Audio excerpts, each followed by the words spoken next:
Cara, eu gosto muito da ideia do programador, porque. Não do programador. Não sei se do programador, mas a ideia do jogo. Tá bom. Porque. É jogo você manja, né? Pô? Não, é porque. Puta, mas é porque. Puta merda. Eu já critiquei minha própria ideia. Mas vamos lá, vamos lá. Espírito crítico tá funcionando, né? Vamos lá. Ó, eu gosto da ideia que Deus, ele é a origem de onde sai todas. Ele é a regra de tudo, né? Então, ele não é que Deus é o programador, ele é a regra. Ele é por isso, é por causa dele que existe a gravidade, não porque ele quis que tivesse gravidade, é porque ele é a gravidade, manja? A gente surgiu aqui nesse planeta não porque foi uma vontade deliberada, mas porque as regras, em algum momento, desde o Big Bang, pelo determinismo das coisas, estava desenhado que haveria vida nesse cantinho do universo, e Deus é essa possibilidade. Deus quando houve o Big Bang, ele é o determinismo que nos trouxe até esse momento aqui. Manja? No que você acabou de me dizer, não é isso. Deus, as coisas existem pela vontade de Deus. Foi programado antes. E não por extensão dele. Não. Né? Não é o que a Bíblia ensina também. O que tu estudou te Sim. fez chegar na posição que você tá. Sim. Eu não estudei, eu só fico olhando as coisas, trocando ideia com os caras e fazendo a média das ideias. Tá bom. Vamos lá. O que te convenceu que não é assim que nem eu tô pensando? Então, essa posição que você falou é o teísmo. Você achar que Deus existe, mas ele deu um peteleco no universo e as coisas foram acontecendo. Não tem como ter acontecido assim, né? É impossível, porque você pega o DNA ele tem uma complexidade mínima, né? Todo código de programação, e o DNA é um código de programação muito complexo, só foi decodificado nos anos 2000, né? Com Craig Venter lá, com a Acelera Genomics. Ele é altamente complexo. Se você tira uma letrinha, você destrói todos aqueles bilhões de códigos. E você tem uma complexidade mínima. Ele só pode começar já sendo muito complexo. Então, não existe... Se o DNA é um código de programação, e todo código de programação tem que ter um programador, o DNA também teve que ser programado. É uma questão intuitiva. Não tem como os aminoácidos evoluírem para uma proteína evoluir para um DNA. Isso é impossível. Não tem como isso acontecer aleatoriamente. Precisou ser programado. Não só o DNA, mas o próprio universo como um todo. Né? A realidade como tal, as regras da física, as proporções da física quântica, as regrinhas, né, do mundo subatômico, elas foram estabelecidas antes para que esse sistema pudesse rodar depois. Aleatoriamente é impossível isso acontecer. A probabilidade é 10 vezes a menos 1 bilhão. Repete essa aí. Teve uma base construída para o resto rodar em cima? Isso, claro, teve que ter, pô. O mundo sem espaço e tempo não tem um universo. Tá. Então, o espaço e tempo teve que ser estabelecido antes. Né? Sem as proporções matemáticas geométricas, não tem espaço. Por isso que a geometria é tão importante para a física quântica. Você vai estudar supersimetria e tal. Por quê? Todas essas proporções geométricas, elas existem antes para garantir que o universo consiga funcionar. Entendeu? A lei da termodinâmica e por aí vai. Isso tem que vir antes.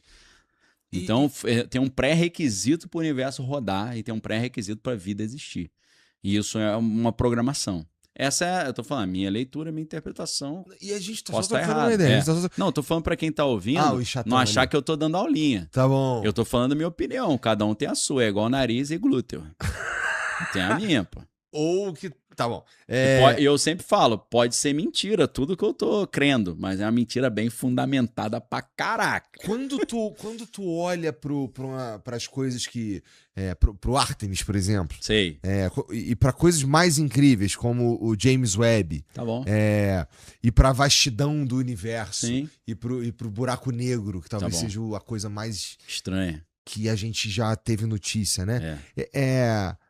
Existem defeitos no universo? Um buraco negro é um defeito? Não, defeito eu quero dizer... uma desordem. Deus errou? O caos. Não. Não é que ele errou, mas... Deus tá prestando atenção só em nós? Não, é porque quando o homem peca, isso gera um fork na programação. E a programação começa a ser demolida, degradada.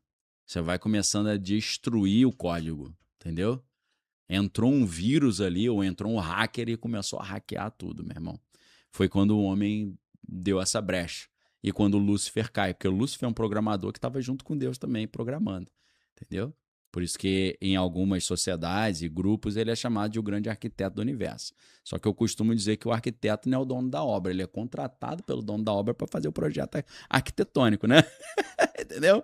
Quem manda é quem bota a grana na parada. Você tem um engenheiro. Grande arquiteto, mas os anjos não tiveram nenhum tipo de interferência. Segundo o que eu sei do Gênesis, os anjos não tiveram nenhum tipo de interferência. Eles até tiveram, né? Eu creio, né? Pode ser até uma heresia para alguns cristãos ou para outros, né? Mas Jó vai falar, né? Quando Deus criava o mundo, as estrelas da alva juntas alegremente cantavam e todos os filhos de Deus rejubilavam. Ou seja, o mundo foi criado através de um canto coral. Porque a gente sabe que ondas, vibrações sonoras, elas podem ser traduzidas em formas e estruturas. Então, através da música de um coral que foi feito ali em conjunto entre Deus e os anjos... Tu leu Silmarillion, né? Lógico. Eu li Silmarillion e Tolkien leu a Bíblia e entendeu o que foi isso, pô. Não é não? Antes do Tolkien veio a Bíblia, pô. Verdade. Entendeu? Então, foi criado assim. E você vê várias vezes Deus... Tolkien que era cristão, inclusive, né? Claro, era católico, né? E o C.S. Lewis, que foi evangelizado por ele, acabou virando protestante, né? Então era duplinha. Eu achei que era o contrário, cara. Não. Eu achei que o C.S. Lewis que tivesse catequizado Não, Tolkien. não, foi ao contrário. Só que o C.S. Lewis não virou católico, virou protestante, né? Tá. Teve uma divisãozinha ali, mas os caras sempre foram chapa, né? Aham. Dois monstros também, né? Dois gênios uma patente Então em Jó há uma menção a uma criação musical, então. E uma participação, né, dos anjos. Não que os anjos ajudaram na criação, porque a criação toda é Jesus falando e as coisas sendo criadas. Mas várias vezes Deus fala, desçamos, façamos um homem. Então ele, no mínimo, é o Pai, o Filho e o Espírito Santo. Aham. Mas pode ser também com os anjos ali, tipo servente de pedreiro, né? Você não... Por exemplo, um filme. Um filme é feito por quem recebe o crédito pelo filme é o diretor. Mas nos créditos você vê uma multidão de pessoas que trabalhou. Quem fez todo o projeto é o diretor, mas tem uma galera que trouxe o cimento, trouxe ali entendeu? A pedra. Entendeu? É um bom jeito de enxergar mesmo. Entendi. Então, o Lúcifer, ele entende essa parte da estrutura do código de programação. Ele conhece o mainframe do universo. Então, por isso que ele conseguiu até escapar da prisão na qual ele foi colocado. Porque ele cria um fork, ele hackeia o sistema, ele reescreve o próprio código. Ele encontrou os caminhos para você burlar as regras desse programa, né? Jesus, quando acontece um milagre, isso é uma vontade expressa de Deus ou é um resultado das regras? Por exemplo. É um resultado, tá dentro das regras. O cara que a gente já ouviu falar várias vezes de um câncer que foi curado milagrosamente. Eu já vi várias vezes. Várias vezes. Já orei por pessoa, tive essa experiência. E isso, na tua opinião, é um resultado de uma vontade expressa de um criador, cara? Tem muito a ver com a fé da pessoa. Várias vezes Jesus curou alguém, mas ele não falou, parabéns, você foi curado por mim. Ele fala, vai, a tua fé te salvou. Então tem a ver muito com a fé da pessoa também. Quem crê verá a glória de Deus, né? Se a pessoa exercita essa fé, ela se abre para o código ser reescrito nela. Mas, Daniel, se eu entendi alguma coisa das nossas conversas até hoje... Tá bom. Eu acho que entendi algumas coisas, mas uma delas é que vou chamar de poder, tá bom, pode ser acessado, da fé eu tô dizendo, tá bom, ou da mente sobre a matéria, tá, pode ser acessado não necessariamente por meios divinos. Lógico. Né? Tem várias camadas de você hackear o código. Várias maneiras de você fazer isso. Ou seja, dá para eu transformar água em vinho usando... Uma mediunidade? Não.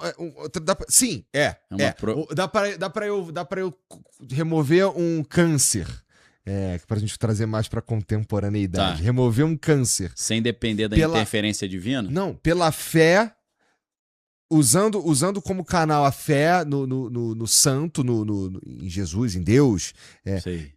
Mas dá pra eu manifestar algum tipo de coisa sobrenatural, mente sobre a matéria, sem necessariamente uma ligação com Deus. Sim. Tá? Eu creio que sim. Isso é Porque interessante. dependendo da maneira como você pensa, no seu otimismo, né, da sua esperança, você até muda a maneira como o seu corpo está funcionando. Então você melhora o seu sistema imunológico e tal, você se abre a ser curado mais facilmente. Enquanto se o cara estiver hiper triste e pessimista, arrebenta com o sistema, vai dormir mal e a tendência dele piorar é maior. E aí, nesse sentido, isso como é que pode isso funcionar? Porque Tá. porra, se Deus não é a regra, ele é quem expressamente escolheu as regras. Isso é minha opinião, tá? Não, perfeito. Eu tô trocando só uma ideia contigo, porra. Tá bom. Como é que pode, então? Como é que você enxerga a possibilidade de um cara que ele não é conectado com o divino, mas ele tem acesso aos milagres do mundo espiritual apenas com a mente sobre a matéria, né? A gente já trocou ideia, inclusive, de exércitos ou líderes que estudaram isso Sim. do ponto de vista científico, né? Sim. Portanto, tem uma galera que enxerga nisso uma possibilidade desligada do Deus cristão, por exemplo. Mas tem um limite até onde que tipo de coisa você consegue fazer sem depender de um contato com o sobrenatural ou com o espiritual. Tem um limite. Você vai até um certo lugar, entendeu? Porra, mas esse limite, qualquer que seja, ele já é sobrenatural. Ele já é desequilibrante num jogo, não é? Ele é, então, assim, existem exercícios que o cara vai conseguir fazer no Oriente, né? É comum isso, que o cara vai conseguir ter um controle muito maior até sobre o batimento cardíaco. O cara reduz o batimento cardíaco, ele consegue, vamos supor que ele consegue jogar mais sangue para uma área do corpo que está precisando de mais sangue, desinflamar uma área. Então existe um limite. Agora tem coisas assim que o cara não vai conseguir fazer, né, meu irmão? Porra, mas isso aí já é sensacional. Já é legal pra caramba. Agora, vamos supor que hoje tem estudos da Universidade de Princeton que dizem que os cérebros se conectam e através dessa conexão eu consigo acessar seu pensamento e de repente eu te falo uma parada que ninguém sabe. Que só você sabe porque o meu cérebro conectou com o teu. Então, até aí você não tá meio que dependendo de Deus pra fazer isso. Nem dos anjos, dos demônios. Sim, né? sim. Verdade. E aí a gente...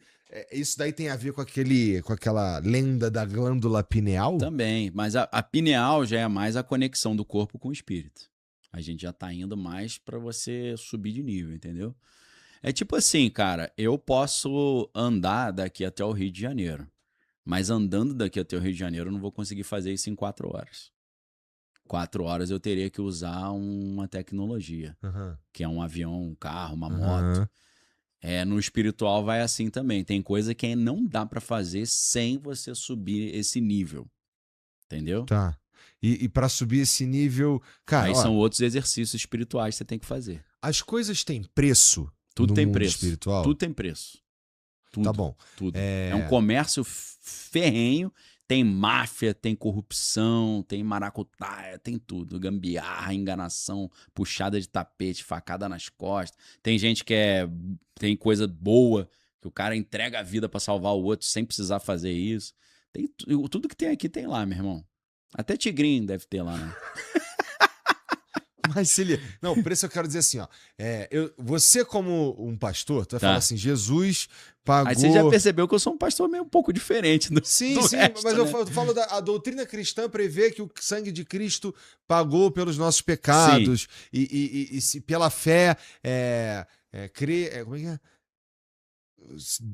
Não lembro. Quem crê e for batizado será salvo, quem não crê será condenado. Tem aquele outro que é... A salvação é pela graça por meio da fé, não vem de tem vós. Outro que é assim, Deus em primeiro lugar e todas as outras coisas serão acrescentadas. Buscar assim. primeiro o reino de Deus e a Isso. sua justiça, e as demais coisas serão acrescentadas. Então, nesse sentido, buscar primeiro o reino de Deus E a sua justiça e todas as coisas serão acrescentadas, me parece que o preço tá, de certa forma, pago, que seguir essa doutrina O preço da salvação, da Jesus já pagou. salvação, Jesus já pagou. Tá não sei o pago. quê. E aí, se De tudo outras tem, coisas, não. se tudo tem um preço, Tudo. No mundo espiritual. isso, no mundo espiritual, se tudo tem um preço no mundo espiritual, E a moeda é o sangue, geralmente, ou a vida. Jesus pagou com o sangue e com a vida dele. O que exatamente Jesus pagou? Vamos Sim. lá. Eu posso fazer. O que eu posso fazer tipo, com o crédito que Jesus me deu? Eu posso fazer. Que tipo de vacilo. Não é bem essa palavra, caralho. Desculpa, Deus. Deixa eu pensar. Jesus morreu para me salvar. Sim. Para eu ser salvo pelo sacrifício de Quer Jesus. dizer, eu não sei se ele morreu para te salvar, não, hein? Ah, é? Nem para me salvar. Porque tem um versículo que fala: Jesus morreu para a salvação de muitos. Não foi de todos. Ou seja, pode Na verdade, ser. não, na verdade, pode ser interpretado assim: ele morreu para salvar todo mundo, mas nem todo mundo vai querer. Desculpa te interromper aí. Não, mas aí, então, se isso tá pago, e o cara que ele não tá nessa parada, mas ele tá, por exemplo, ele quer uma... O cara que tá na igreja aí, ele quer um resultado financeiro, por exemplo, ou um resultado de alguma coisa, ele vai lá com muita fé e ele ora pra se curar de uma doença, não sei o quê. Sei. E qual é o preço que um cara que não tá não acredita em uma parada dessa, paga quando ele consegue, por meio do mundo espiritual, ainda que sem saber, algum tipo de coisa nesse sentido? Né? Ele paga para conseguir, né? Então esse cara, geralmente, vamos supor que tem gente que nunca teve contato com Deus, mas recebe uma oração e é curado. É porque Deus está dando um crédito antecipado para ele. Mas geralmente, o que acontece? O cara ele vai orar, ele vai jejuar, ele vai se consagrar, ele vai ler a Bíblia, ele vai andar com pessoas que são pessoas que creem no sobrenatural, ele vai ver o sobrenatural. Melhor maneira, inclusive, de você ver as coisas, você andar com a galera que vê as coisas, porque aquilo ali, as coisas que antes você achava impossíveis são normais no cotidiano da galera, então facilita muito. Então, assim, o cara vai se consagrar. Ele vai tornar a vida dele, a alma dele, o corpo, a alma e o espírito mais abertos à ação de Deus. Entendeu? E o inimigo tendo menos controle sobre a vida desse cara. Nesse momento, o cara está muito mais propício a ter esse tipo de benefício, porque ele já pagou o preço da santificação. Sem santificação, ninguém verá a glória de Deus. Entendeu? Hebreus 12:14. Segui a paz com todos e a santificação, sem a qual ninguém verá o Senhor. Então, não pode você ter ódio no coração, você ter amargura, você ficar desejando o mal dos outros, entendeu? Só falando coisa negativa, para baixo. Isso tudo são brechas que dão acesso ao inimigo a agir na tua vida. Aí vai trazer depressão, doença, destruição da família, do casamento, das finanças e tal. E vai ficar te sugando como um sanguessuga até a hora que você morrer, ele foi pular pro próximo trouxa que der lugar para ele. Curtiu esse corte, né, safado? Então aqui na descrição tem um jeito de você virar membro do Flow, cara. Clica aqui no link, tá? Pô, menos de R$8, não vai nem doer e vai ajudar a gente a continuar fazendo esse conteúdo foda pra você, tá bom? Olha! Tem conteúdo todo dia, todo santo dia.